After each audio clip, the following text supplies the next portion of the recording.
We'll now go over the 8 teams that we think would make Omaha if the tournament started today. First off, I think we can all just put this in as written in stone at this point with Tennessee, and no further comments from me. Nope, I think you're exactly right, and I think we might as well set in stone number 2 here. I think we're both going to have Oregon State as well. Yeah, definitely. I mean, they still only have one weekend loss, like you mentioned earlier, and it was to Stanford. They had very close games in that, so easily could have come out with the win for the series, but unfortunately got that, and that's kind of what brought Stanford on their momentum swing. And Oregon State just continues to not slip up when many other teams have, and so that's what you need to see for a team that wants to make Omaha is just consistency. Yep, definitely. And you mentioned Stanford there. That is my second Pac-12 team I have in my 8 for Omaha here. They're just riding the wave right now, super hot, playing well. It's going to be exciting to see what they can do down the stretch here and potentially contend for that Pac-12 title. Yeah, I also have Stanford in. I mean, like you said, great stretch recently. The pitching and hitting seems to really be complementing each other very well right now, and they look to be back on track to be that team that we saw in the College World Series last year. Exactly. And then I got my lone ACC team here. I have Miami. They're atop the ACC standings right now, looking pretty consistent besides that series loss to Virginia Tech recently. But they're looking like they're playing well and looking like a team that could certainly make it to Omaha. Yep, I also have Miami, class of the ACC right now, and most consistent team in that conference. So that's pretty much it for that.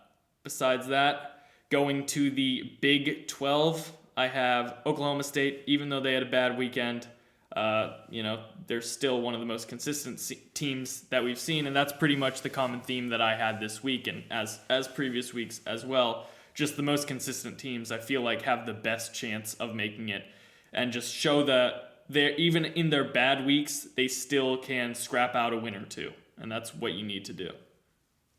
Yeah, two similar teams I have in here, as we mentioned earlier, Oklahoma State and Arkansas, who have been consistent most of the year, and like you said, even on their down weekends are competitive, and that's a good thing going into the postseason. Even if you're not playing your best ball, that you can still win games, and we know that when both of those teams are playing at their best, they're hard to beat.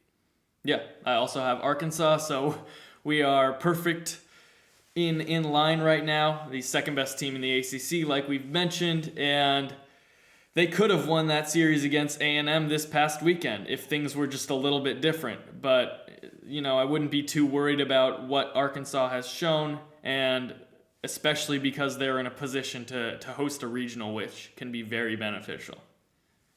Certainly, and then we'll hop over. I got two mid majors closing out my 8 for Omaha here.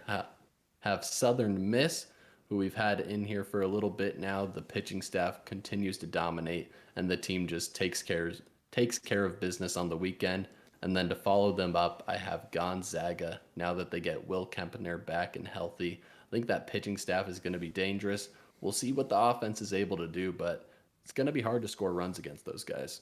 Yeah, I also have Southern Miss. We differ a little bit in the last pick, but Southern Miss, they've had great weeks recently. They've been playing some pretty suspect opponents, but you got to do what you got to do, and they're getting the job done in those games no matter what. So they're getting the wins, and that's hard enough to do. Even against bad teams, they've shown that they can sweep all those games, and that's important. And then for my final team, I go back to the Big 12 with TCU. They look to be probably the hottest team in the conference, if not one of the hottest teams in the nation. So even though I have Texas ranked higher than them, TCU is just hot, and so that definitely will carry through if they can continue that. And they've gone through the gauntlet in their schedule already. So now if they can just rack up those wins, that'll be very big for the RPI and potentially hosting.